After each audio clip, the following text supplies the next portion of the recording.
장이 제일 힘든 거였고, 이제 중간은 이제 조금 카톨릭을 비판하는 거라 그렇게 어려운 내용은 아니에요. 이어진 문장이군요. 그래서 여러 번 반복해서 좀 읽어보셔야겠어요. 263페이지.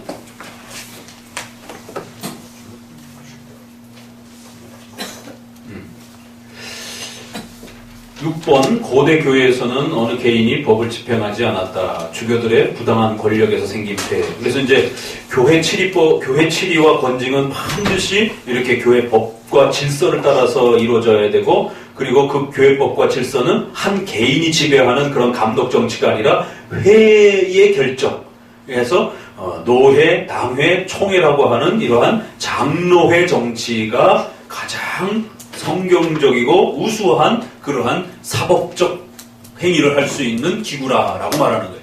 그러니까 이 사법 7위를 이야기하면서도 장로회가 얼마나 우수한 건지를 이야기하는 겁니다. 회의 결정, 또 그런 회의를 통한 판단, 이런 말들을 계속하잖아요.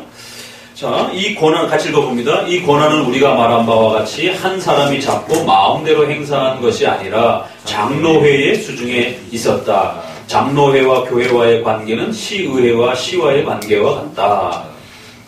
그러니까 이런 재판들은 반드시 한 개인이 집행하는 방식이 아니라 장로회를 통해서 그렇게 그러한 조직과 질서 속에서 회의 정치로 집행되어지는 것이 가장 훌륭한 것이다라는 거예요.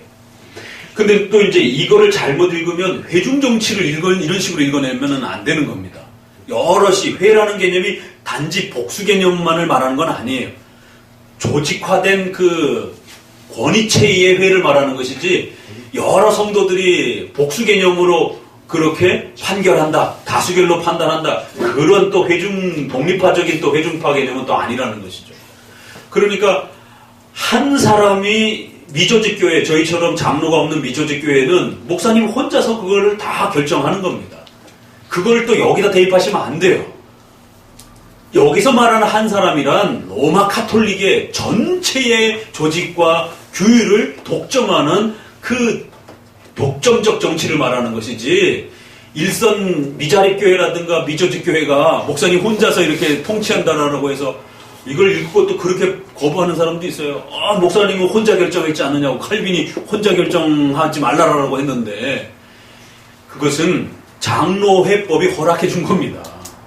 이런 정도 사람 수준에서 30명 아래에서는 목사님이 혼자 결정해도 되는 겁니다. 왜? 사람이 많아지면 복잡해지기 때문에 혼자 판단할 수 있는 범위를 넘어선다라는 거예요. 그리고 또 목사님이 혼자 판단할지라도 교회 법에 의해서 판단하는 거예요. 장로회가 결정해 놓은 그 법에 입각해서 판단을 하는 거예요. 또 그리고 그 판단이 법적으로 심각한 어떤 사안이면 얼마든지 상회의 조율을 받을 수 있는 거예요. 그러면 혼자 통치를 하더라도 반드시 회의에 의한 정치입니다. 그러니까 우리 최영재가 얼마 전에 3개 쓴 거 있더라고. 잘 썼던데 내가 밴드 올려놨잖아요. 열심히 읽어야 된다. 목사님이 지도를 받으면서 읽어야 된다. 국어 정도 읽을 수 있을 정도의 수준을 좀 갖춰야 된다. 너무 아나무인격으로 그냥 단어만 뽑아오지 말고 문장을 좀 충분히 좀 읽으라는 것이에요. 자, 왜 제가 이 얘기를 하냐면 그런 식으로 읽는 겁니다. 이걸 잘못 읽으면 목사님이 혼자 통치를 한다고 해서 독단 통치가 아니라 장로회의 질서 안에서 장로회법을 따라서 통치를 하게 되면 그건 회의 정치가 되는 거예요. 일반 재판 보세요. 고법, 대법까지 올라가지 않으면 1심 재판들은 다 단독심입니다. 그렇죠, 그죠? 고법, 대법으로 올라가면 좀 더 배석 판사가 있어서 더 깊이 들여다보라는 거잖아요. 그러면 1심 판사가 혼자 판단했다라고 해가지고 사법 질서를 어긴 겁니까? 여러 시스템에 의한 정치를 그 사법부가 어긴 겁니까? 아닌 것이죠. 왜냐면 그 판사가 부족한 상황 속에서 또 판사가 담당해야 될 그 업무들을 조율하는 과정 속에서의 그 신속함들을 조율하기 위해서 결국 첫 번째 재판은 한 개인이 신속하게 판단하도록 거기에 목적이 있는 겁니다. 그 사법부의 나름대로 그 삼심이라고 하는 절차를 어떤 식으로 돌려야만이 가장 그 수월하고 잘 돌아갈 수 있을지를 재판부가 판단해서 그 삼심 제도를 그런 식으로 조율해 놓은 겁니다. 삼심 제도를 만약에 1심에서 10명이 판단한다. 그러면 너무 늦어요, 속도가. 재판들이 올라오는 게 얼마나 많은데. 그러니까 여러 각도 속에서 이 방식이 삼심 제도를 가장 훌륭하게 컨트롤하는 거예요. 이 제도가 어디서 왔을까요, 당연히? 그러면 장로에서 오는 겁니다. 일선 교회의 목회자의 당회가 없는 그러한 그 교회들은 목사님이 혼자서 신속하게 결정을 하는 겁니다. 그리고 왜 사람도 많지 않기 때문에 얼마든지 목회자가 다 살필 수 있는 겁니다. 그러나 30명이 넘어가면 목회자 혼자 살피기가 어렵다라는 거예요. 그러니까 장로라든가 이제 이러한 그 배석 판사 형태를 두라는 겁니다. 그러니까 좀 국어적으로 좀 충분히 읽어내야 되는 거예요. 이 장로회를 회중교회로 읽어내도 안 되는 거고, 또 목사님 혼자서 정치한다고 그거를 로마 카톨릭 정치로 또 몰아세워도 안 되는 것이고, 원칙론 입장에서 장로회 정치를 말하는 것이고, 키프리아누스도 보니까 그러나 거기를 또 읽어봅니다. 다른 귀절에서는 성직자들이 다스린다는 것은 사실 심의에서 일반 신자들을 제외시킨다는 것이 아님을 밝혔다. 사도행전 15장에 보게 되면 어떻게 나와요? 사도와 장로들이 의논하죠. 그리고 그 결정을 회중 앞에 발표를 해요. 이게 공동의회입니다. 그러니까 공동의회는 결의기구는 아니에요. 그러나 유일하게 결의할 수 있는 특별 사안을 구별해 놨어요. 뭐죠? 청빙. 청빙할 때. 또 그 다음에 장로를 세울 때. 그래서 이처럼 교회의 중대 직분자를 세울 때는 반드시 공동의회의 3분의 2의 이러한 그 승인을 받고 확정이 되는 거예요. 그건 당회가 결정했다고 해서 통과가 되는 게 아니에요. 당회가 예를 들자면은 단독 후보를 내면 가부 투표를 해야 되는 거고, 복수 후보를 내면 선택을 해야 되는 겁니다. 그러면 그 공동의회에서 선택된 후보를 노에다가 심의로 올리는 겁니다.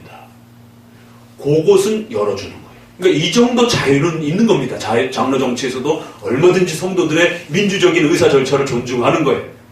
그러나 그렇지 않은 많은 부분들의 대부분은 당회가 결정하는 겁니다.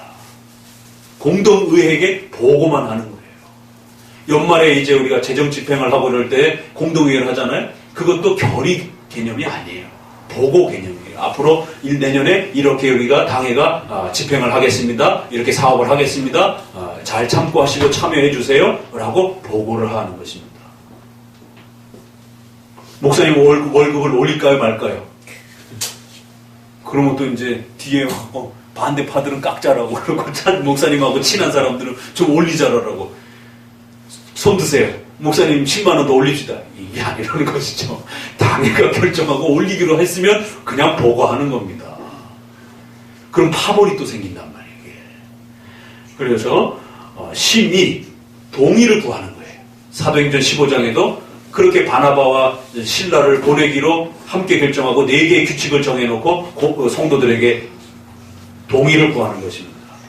그런데 초대교회 때는 이 동의 절차가 약해가지고 심의하면서 결의기구 개념이 약간 들어왔어요.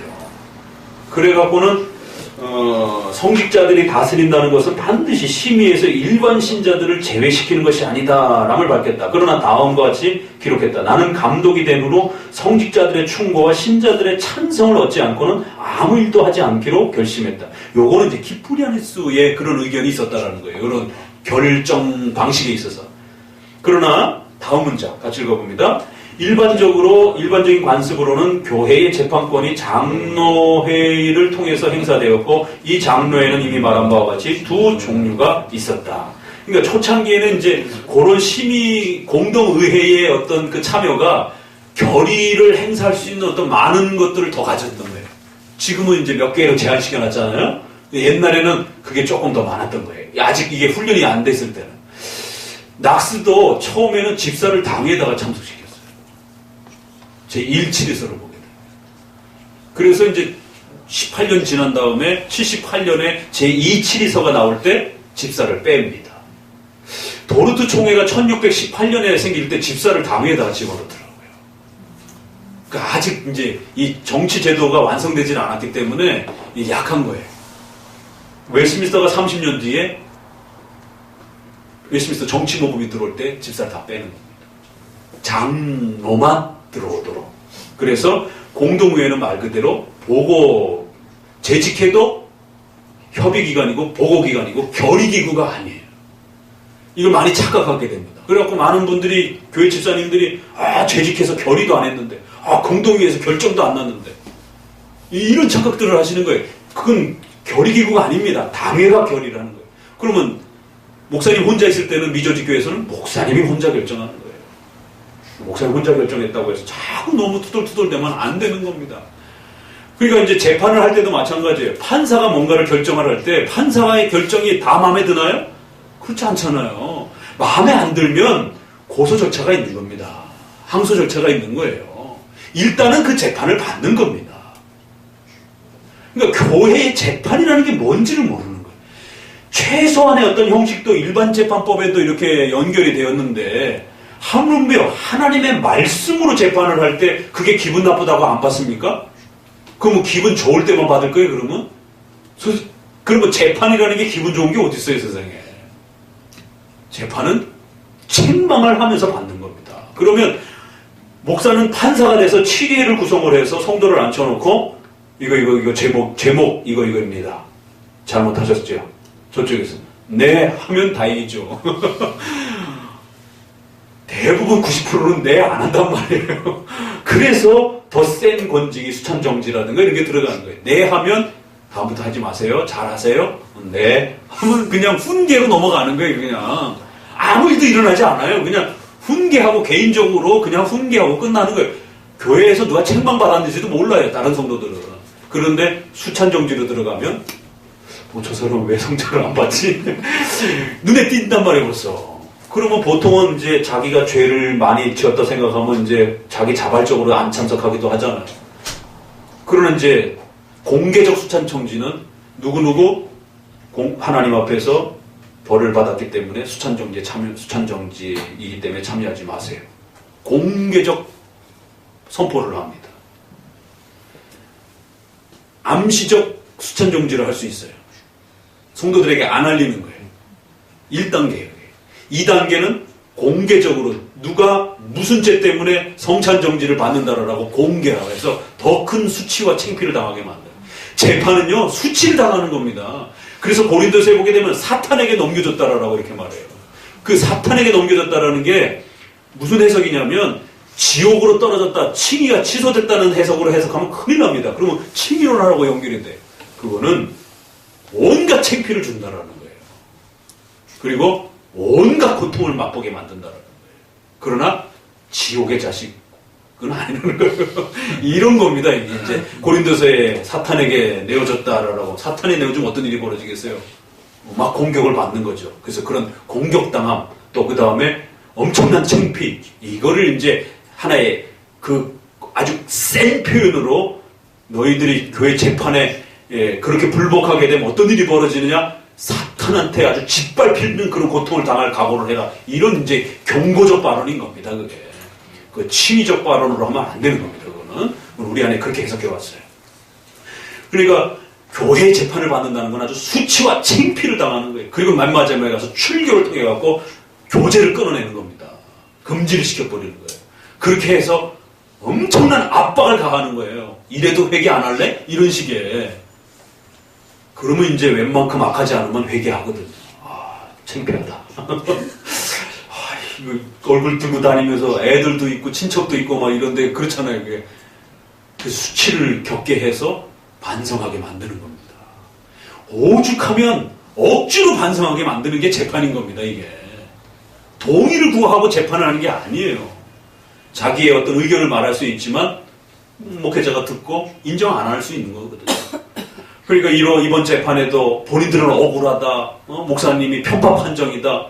어떻게 목사님의 재판에 대해서 그런 말을 할 수가 있습니까? 목사님이 어린애예요? 그러면 이쪽 한쪽 사람 말만 듣고 너네 말이 맞네? 이게 말이 되냔 말이에요. 재판을 할 때는 그동안 있었던 모든 일들을 보는 거고 모든 자료들을 보는 거고 그래서 요게 잘못됐습니다. 요건 죄목입니다. 그러면 이걸 어떻게 해결해야 될 것인가? 판단을 내려야 될 거 아니에요. 죄목을 밝히고 그 다음에 형벌을 내려야 될 거 아니에요. 그러면 이 정도 죄는 판사가 율법전서에 의해서 어디에다 적용할 것인지를 판사가 판단하듯이 이 정도 죄면 출교입니다.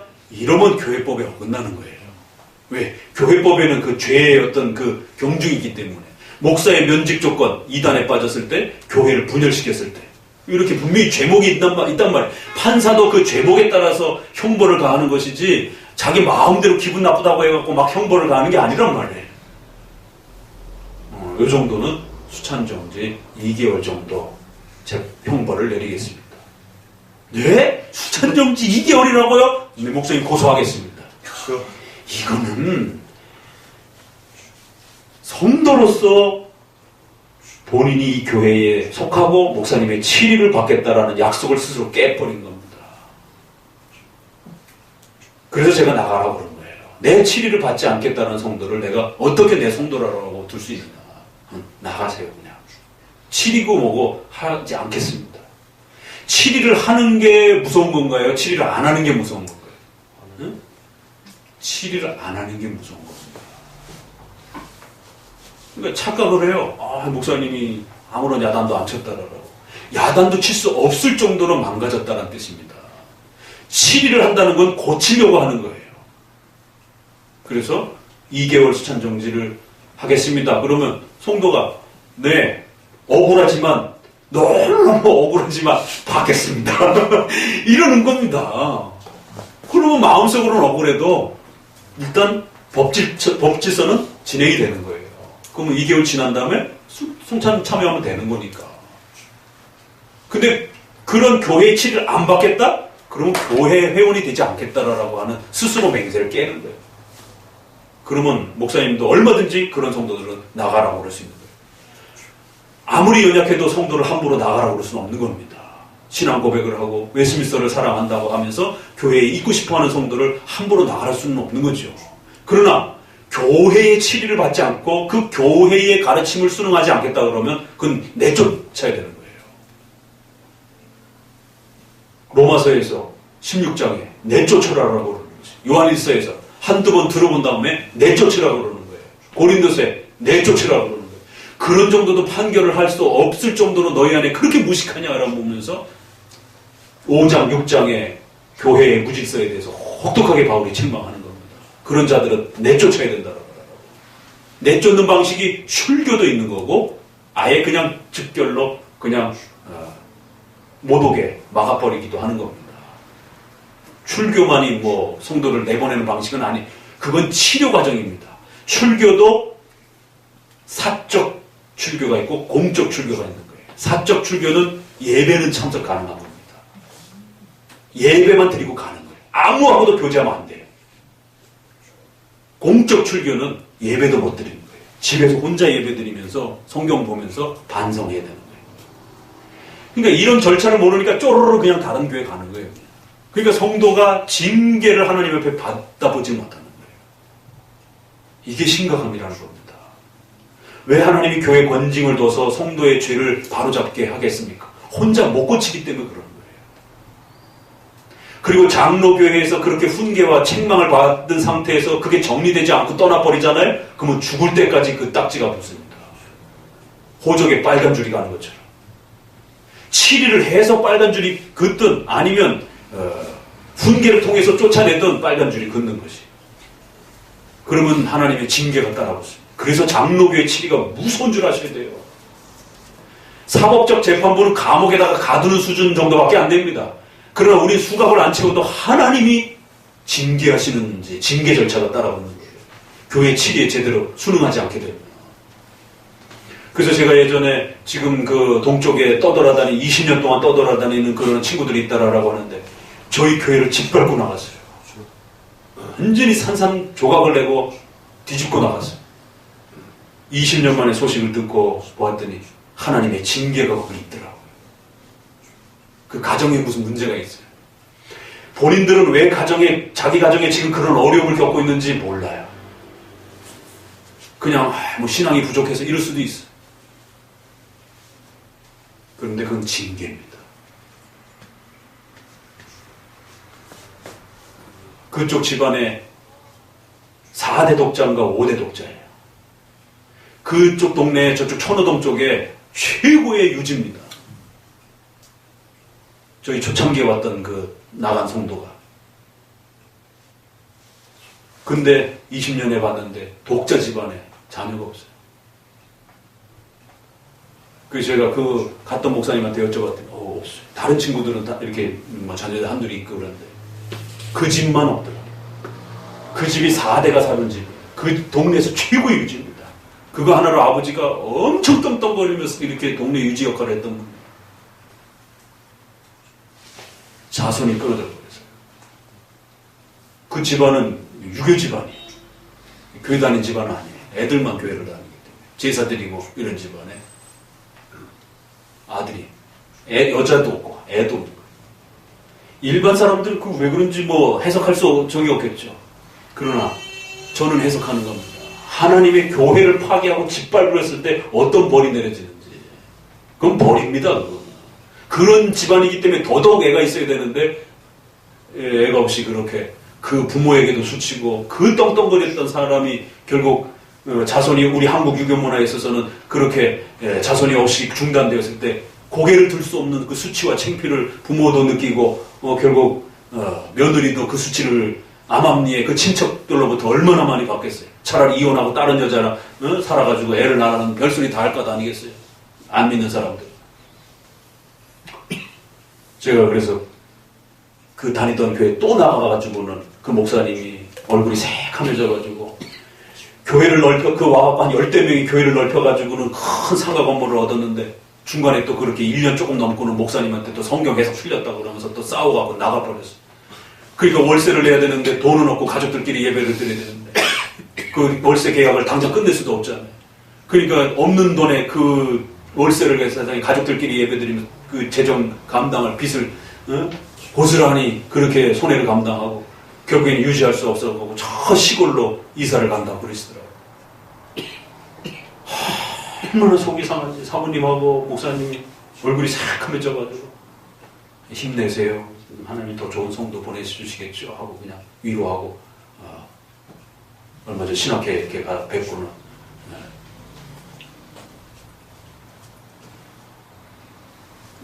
그 목사님에게도 제가 다시 그 친구들을 이거 회개하지 않으면 하나님 앞에서 계속 급할 받습니다. 벌써 나이가 50이 저랑 나이가 비슷하기 때문에 50 넘었기 때문에 이제 끊겨진 거죠. 장로회의 치리와 벌은 반드시 그 치리와 벌을 내린 교회로 돌아와서 화해 절차를 해결해야 됩니다. 해벌을 해야 됩니다. 중간교회도 해당이 되지만 최초의 그 벌을 내린 교회로 돌아와서 해벌을 해야만 그게 이제 해결이 되는 것이에요. 무서운 하나님의 징계 절차입니다. 그렇게 묶어놓지 않으면 인간이 회개하지 않는 거예요. 인간의 죄가 그렇게 껌딱지처럼 달라붙어서 안 떨어진다는 겁니다. 제가 처음에 개척할 때 있었던 교회가 그 전도사로 있었던 교회가 풍지박산이 났어요. 여자 목사를 불러다가 막 그 예언 집회하고 막 이래갖고 성도들이 상처받아갖고 막 누구는 막 1억하고 5천만 원 헌금하라고 막 이래갖고 가정 난리가 나갖고 교회가 막 성도들 떠나고 한 4분의 1로 줄어들었어요. 그러니까 청년들도 도무지 매주 여자 목사를 데려다가 이렇게 막 부흥 집회를 하는 거예요, 목사님이. 갑자기 뭐 또 어디에 이렇게 집회 가셨다가 은혜를 받으셨는지. 그러니까 청년들이 교회 못 다니겠다라고 아우 소문 치면서 거기 이제 바로 그 친구들이에요. 그 이제 거의 한두 명이 저에게 연락이 와서 한 1년이 지나고 나서 성남이고 하남시니까 전사님, 강사님 거기 교회 가면 안 될까요? 이건 너네 거기 교회 다니는데 어떻게 여기로 오면은 목사님 상당히 불편하지 않겠느냐 했더니 지금 교회가 이 상태입니다. 그래서 성도들도 다 떠났고 저희들도 이 교회를 다닐 수가 없습니다. 정상적으로. 그러니까 이제 제가 고민될 수밖에 없는 거죠. 얘네들이 교회를 떠난다고 하는데 다른 데 가는 것보다는 그래 그러면은 와서 그럼 이런 개혁신앙을 배워봐라. 이렇게 해서 그 아이들을 거둔 겁니다. 그런데 이제 이 목사님이 화가 나가지고 제가 교인 뺏어갔다 그러라고 이래가지고는 제가 속한 노예에다가 고발을 한 거예요. 고소를 한 겁니다. 교회법에 질서가 있기 때문에 교인의 이동은 굉장히 조심스러워야 돼요. 또 같은 교단 안에서 일어날 때는. 이게 고속거리가 됩니다, 이게. 왜? 성도가 자기 발로 나갔는지 아니면은 목사님이나 성도들끼리 뒤에서 이렇게 웅짝웅짝 해갖고 뺏어갔는지 어떻게 알겠어요? 그래서 교회 분열죄가 면직에 해당이 되는 거예요. 교단 분열죄, 노회 분열죄, 교회 분열죄. 교회를 쪼개가지고 둘로 나눈다든가 이런 행위들이 면직 조건에 해당이 되는 겁니다. 그 고소를 하셨어요. 그래서 제가 강도사에서 이제 안수를 받아야 되는데 안수 중단이 돼버린 거예요. 그래서 저희 노회 재판부가 열렸고 저를 오랄해서 너 이 교회 교인들 뺏어왔느냐 이런 이제 조사가 일어난 겁니다. 그래서 제가 저는 절대 그런 일이 없습니다. 자초지종을 다 얘기를 하고 만약 쟤네가 그럴 것 같으면 개척을 하면서 걔네들 다 데리고 나왔죠. 저는 개척하면서 가족들하고만 있었고 얘네들이 1년 있다가 교회가 그렇게 사태가 터지면서 교회가 분산이 되면서 갈 데가 없어가지고 이렇게 온 겁니다. 그러니까 이제 노회 목사님들이 조사를 해보니까 이건 고속거리가 안 되는 거지. 그래서 저희 노회 지금 속해 있는 노회가 저희 노회 그때 재판인데 그래서 제가 이 노회에 오자마자 재판을 받았어요. 그러고는 이거는 고속거리는 안 된다. 너가 정당하게 개척했고 정당하게 떠나는 성도들을 거두어들인 것이지 네가 뺏어오고 분열시킨 게 아니기 때문에 이건 고속감이 안 된다.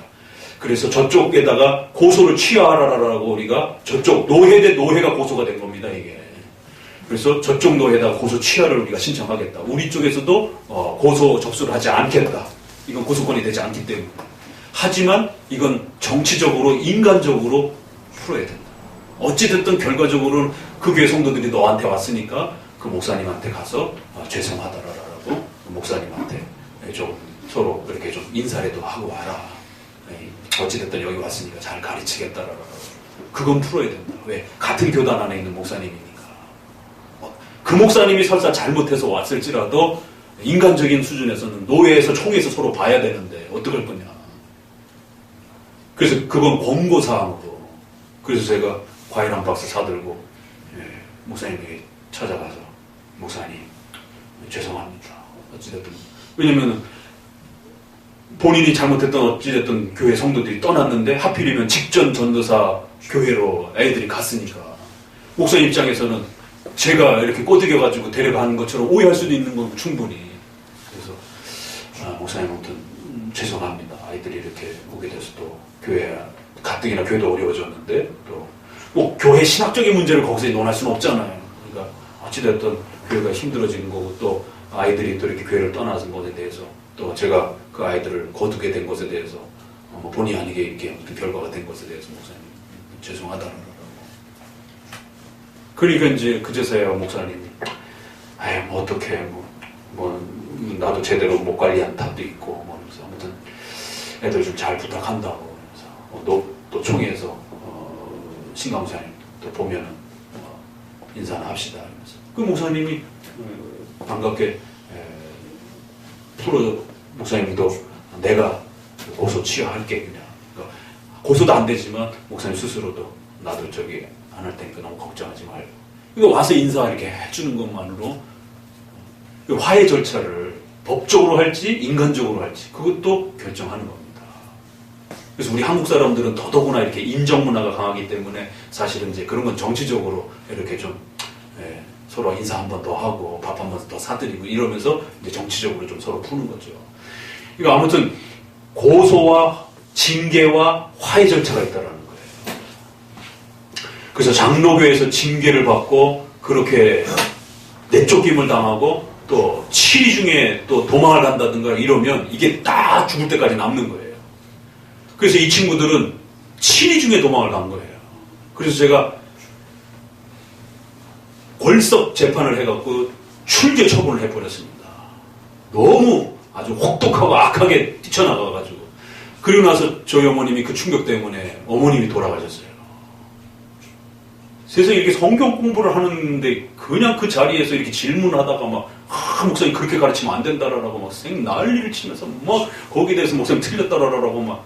그러니까 이제 이쪽 저쪽에서 또 같이 그 친구 그 가족 애들이 막 목사님은 이율 배반적이라고. 내가 아주 그 이해 다 유정옥지라는 이율 배반적이라고 막 그렇게 막 잘못되게 가르치면 어떡하냐고. 그때 이제 우리 문석 형제가 있었다는 거예요. 화가 나가지고 어디다 대고 목사님한테 이율배번이라는 말이 뭐냐고 막 이러면서 막 나도 그런 장면을 처음 봤고 저희 어머니도 그런 장면을 교회에서 처음 봤고 목사님이 이렇게 가르치는 도중에 그렇게 막 목사님 면전에다 대고 막 그래서 너무 심각하게 교회를 불쾌하게 망가뜨리면서 그렇게 공격하면서 그렇게 또 도망갈 때는 그렇게 그냥 신속하게 도망을 가고 치료하려고 오라 했더니 오지도 않고 그렇게 도망을 가가지고 이거는 벌썩 없는 상태에서 그냥 출교 명령 형태로 해가지고는 출교를 시켜버렸어요. 그래서 제 목회 20년에 유일하게 출교를 시킨 사람들입니다. 나머지 사람들은 그냥 뭐 마음에 안 들어서 중간에 가버리고 이러면 그냥 제명, 출석부에서 이름을 빼는 거예요. 그러니까 이제 이번에 나간 애들도 그냥 제명 정도 되는 겁니다. 그냥 뭐 마음 같아서 또 뭐 출교를 하고 싶으셔도 그걸 또 목사님 판단에 맡기셔야 되는 거예요. 그래서 그냥 출교라고 하는 그런 형태로 하진 않고 목사님이 그냥 수찬정지 2개월 했다가 못 받겠다 하니까 그냥 내보낸 겁니다. 그러면 출교 형태로 내보낸 건 아니더라도 그냥 권면 형태로 해서 그냥 내보냈기 때문에 그냥 제명, 이름을 출석부에서 빼는 정도로 형태가 남는 거고, 어찌됐든 장로교에서 책망을 받고 수찬정지라고 하는 공적 치리를 받고 나가는 형태는 아니더라도 훈계를 통해서 나가게 된 거기 때문에 장로교의 치리는 훈계, 수찬정지, 출교 세 가지 1단계 훈계 제명을 당한 거 형태가 되는 것이에요. 목사님하고 인사하고 나왔다고 해가지고 그 교회고 아무런 책망도 안 받고 나온 게 아닙니다. 책망을 안 받았으면 왜 교회를 나가게 되겠습니까? 책망을 받았으니까 교회를 나가게 되는 것이죠. 불편해가지고. 그러니까 근데 그게 절차가 화해가 되지 않으면 죽을 때까지 따라오게 되는 것이에요. 그러면 교회가 결의한 걸 하나님이 하늘에서도 그렇게 묻고 교회가 풀면 하늘에서도 푼다라고 하는 이 교회 재판법의 원리가 그렇게 형성이 되는 것이에요. 그래서 교회 재판은 아주 신중해야 되는 거고, 또 거기에 모두가 함께 비록 본인이 억울해 보이고 또 충분하지 않다 보여도 그 재판을 받기로, 그 교회의 성도가 되기로 등록 절차를 거치면서 서약을 하고 교회 안으로 들어왔기 때문에 반드시 그 재판에 순응하셔야만 되는 것이에요. 그게 재판이라는 겁니다. 이런 재판 절차가 처음에는 성도들, 집사들을 넣었다 뺐다 이렇게 하다가 최후에는 이제 장로회를 통해서 장로들만이 그 회의의 재판권을 갖는 형태로 정착이 됐다는 것이에요. 그래서 그 부분 밑에 부분만 읽고 마칩시다. 이제 12번 각주를 보면 요게 이제 계속 발전하다가 12번 각주에 다스리는 장로와 가르치는 장로의 구별은 이제 웨스민스터에서 토의되었고, 다수파였던 장로파의 각주 다수파였던 장로파의 에라스트주의자들과 독립파가 반대했다. 이 회의에서 채택된 장로교회 7위 형태는 말씀 선포자들이 이외에 보통 장로라 칭하는 교회 7위자들을 인정했다.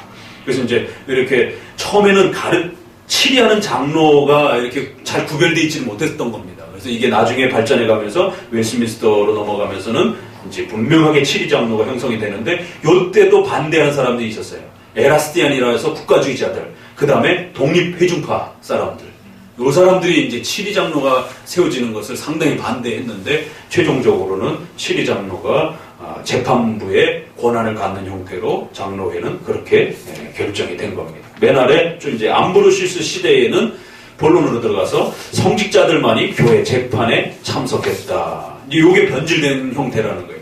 장로가 있어야 되는데 성직자들이 이제 독점하면서 결국 사제들이 독점하는 그런 여기에 대해 다음과 같이 불만을 표시했다. 읽어봅니다. 고대의 회당과 그리고 그 이후의 교회에는 장로들이 있어서 그들의 의견을 듣지 않고는 아무 일도 하지 않았다. 어떤 무관심에서인지 모르지만 이 관습이 없어졌다. 아마 자기 혼자서 훌륭한 채 하려는 지식인들이 됐기 때문에, 아니 오히려 교만했기 때문이었을지 모른다. 그래서 이제 시대가 흐르면서 결국 장로들이 빠지고 신부들만, 사제들만 재판부에 참여하게 되는지, 이런 타락이 로마 가톨릭에 의해서 벌어졌다는 거죠. 밑에서 이제 넷째 줄 정도, 결국 그래서 이 회의의 권위는 개인의 권위보다 더 높다. 공동체의 권한을 한 사람이 자기에게 옮기고 전행의 길을 열며 교회에 속한 것을 강탈했을 뿐 아니라 그리스도의 영이 제정하신 회의를 억압하고 해산했다는 것은 심히 악한 비행이었다. 칼빈이 쓰는 표현들 보세요. 교회에 속한 것을 강탈했고 그리스도의 영이 제정하신 이 회의 정치라고 하는 것을 이렇게 망가뜨리는 행위가 아주 악한 죄악들이라는 것이에요. 그래서 회의의 권위가 개인의 권위보다 높다라고 하는. 그래서 독단적인 개인 정치가 돼서도 안 되는 것이고 가톨릭처럼 또 오늘날의 독립파적인 그런 회중파적인 형태가 돼갖고 성도 개인이 결정하는 방식의 이제 이런 것도 다 개인 정치입니다. 결국 개교의 정치고 항상 당회 정치 또 노회라고 하는 회의의 권위를 통해서 교회의 치리가 이루어질 때 가장 훌륭한 형태고 그런 회의들이 모여서 교회법으로 정해놨을 때 또 그 교회법이 회의 정치를 움직이는 하나의 기준이 된다라는 것이에요. 이게 장로 정치의 원리입니다. 그래서 형식적으로는 당회, 노회, 총회라고 하는 조직체가 있어야 되고 또 그 조직체가 기준으로 삼는 회가 모여서 만든 교회법이라고 하는 공동체의 그 규율이 존재하는 것이에요. 그런데 회중교회는 그게 없는 겁니다. 조직도 상해 개념이 없는 거고 또 교회법도 없는 거예요. 그래서 교회법을 빌려다 쓰는 거예요. 도르트 교회법을 빌려다 쓰고 개교회가 그냥 빌려다 쓰는 거예요. 그러면 도르트 교회법을 쓰면 도르트 교회법에 다 묶여야 되는데 또 묶이지도 않아요. 법만 빌려다 쓸 뿐이지 그걸 어떻게 적용할지는 개교회가 알아서 하는 거예요. 그래서 이쪽 교회가 저쪽 교회를 잘못 적용했다고 함부로 비난 못합니다. 간섭 못해요. 그러니까 같은 도르트법을 적용하는데도 그 도르트법을 이렇게 적용할 수도 있고 저렇게 적용할 수도 있잖아요. 그런데 도르트법을 적용하는 각각의 교회들이 서로 침해를 못하고 간섭도 못하고 어떤 잘못에 대해서 조사도 못하고 이렇게 되면 그냥 개별 교회가 되는 거예요. 개인 정치가 되는 거예요. 그래서 여기 카톨릭이 어떻게 이런 소중한 장로 사법제도를 망가뜨렸는지와 관련해서 이 첫 장의 6항의 이 장 아주 중요합니다. 그래서 장로회의 수중에 있었고 장로회를 통해서 나중에 이게 고착 정리가 되었고 이 회의의 권위가 가장 중요한 형태로 하나님이 인정해 주신 거고 성령께서 제정하신 회의다 이런 표현이 나와요. 그래서 이런 회의의 이 절차를 로마 카톨릭이 함부로 망가뜨리면서 목회자들이 독점하는 형태도 악한 죄인 거고 이걸 또 성도들이 자기 자유 판단으로 그렇게 자기가 틀렸다 생각하면 아무 때나 뛰쳐나가고 아무 때나 막 그 반대 목소리 막 내고 이런 것도 역시 회의를 망가뜨리는 악행이 되는 겁니다. 아주 악한 비행이다. 성령께서 제정하신 질서 제도를 파괴하고 무너뜨리는 죄악이다라고 이렇게 평가하는 겁니다. 그래서 칼빈이 로마 카톨릭의 그 주교와 논쟁하면서 카톨릭에서 반드시 나오라라고 이렇게 권면하면서도 또 우리가 앞부분에서도 본 것처럼 잘못된 교회 있을 때는 반드시 빨리 신속히 나와야 되지만 올바른 교회에 등록하고 있었을 때는 함부로 그 교회를 나왔다가는 하나님 앞에 벌을 받는다는. 그래서 성도들이 들어올 자유는 있어도요 나갈 자유는 없습니다. 이게 개혁교회 원리입니다. 장로교회 원리. 성도들이 그 교회에 속하고 싶으면 문을 두들길 수는 있어요. 그래서 절차를 거쳐서 심사를 받고 그 교인으로 들어올 수가 있습니다. 자유가 있어요. 들어오는 데는 자유가 있어요. 그러나 나가는 데는 자유가 없습니다. 교회가 허락하지 않으면 절대로 나갈 수 없습니다. 그러니까 이제 사람들이 칼빈에게 아니 너네는 카톨릭에서 나오라고 그렇게 저거 권면하면서 왜 니네 교회에서는 나가는 건 죄다라고 이렇게 얘기를 하냐. 원리가 다르다라는 거예요. 저쪽은 참된 교회가 아니기 때문에 언제든지 나와도 되지만 하나님이 참된 교회라고 정해주신 교회들은 함부로 그렇게 막 들어갔다 나갔다 하게 되면 하나님의 교회를 모독하는 일이 벌어진다라는 거예요. 그래서 교회가 허락해서 정당하게 그러한 임용 절차를 통해서 보내주고 저쪽에서 받고 이랬을 때만이 허락이 되는 것이지 그렇지 않으면 엄중한 징계가 따라붙는다라는 것입니다. 이게 장로교회 원리입니다. 장로교회의 사법권입니다. 그래서 장로교회로부터 책망을 받을 때는 두려워하셔야 되는 거예요. 그 치리가 마음에 안 든다고 해갖고 훅 다른 데로 떠난다든가 이런 일이 벌어지게 되면 그 징계에 대한 이제 내용들이 함께 따라붙는 것이 그래서 7위가 불편하고 마음에 안 들어도 감수하고 인내하고 견디는 겁니다. 그럴 때 이제 변화되어지고 열매를 맺게 되는 것이에요. 그래서 7위 하는 목사님도 힘든 거고 받는 성도도 힘든 거예요. 그래도 7위가 있어야 건강한 교회가 되는 겁니다. 저는 그래서 수찬정지 2번 정도를 이렇게 요구하게 되면 저는 적어도 그 정도는 수용할 줄 알았어요. 왜? 평상시에 너무 개혁주의적인 어떤 원칙을 강조를 하고 개혁주의는 이래야 된다라고 늘 말을 해왔기 때문에 그래 너 그런 정도의 개혁주의에 대한 어떤 열망이 있으면 수찬정지 2번 정도는 아주 가벼운 징계니까 아주 가벼운 징계입니다. 한 달, 2달은 그냥 아주 가벼운 징계예요. 수찬정지도 한 6개월이나 한 1년 정도 받아야 좀 뭐 수찬정지를 받았다고 어디 가서 내가 교회 징계 좀 받았어 이러면서 좀 뭐 얘기를 하지. 수찬정지 한 달, 2달은 뭐 이렇게 얘기하다가도 좀 말 안 듣고 그러면 다음 달 수찬정지 하지 마, 들어오지 마 이렇게 그냥 책망할 수도 있는 거거든요. 너무 말 안 들으면 말 이렇게 좀 들으라고 이렇게 했는데도 그건 그냥 일상생활 중에 가볍게도 얼마든지 일어날 수 있는 일이에요.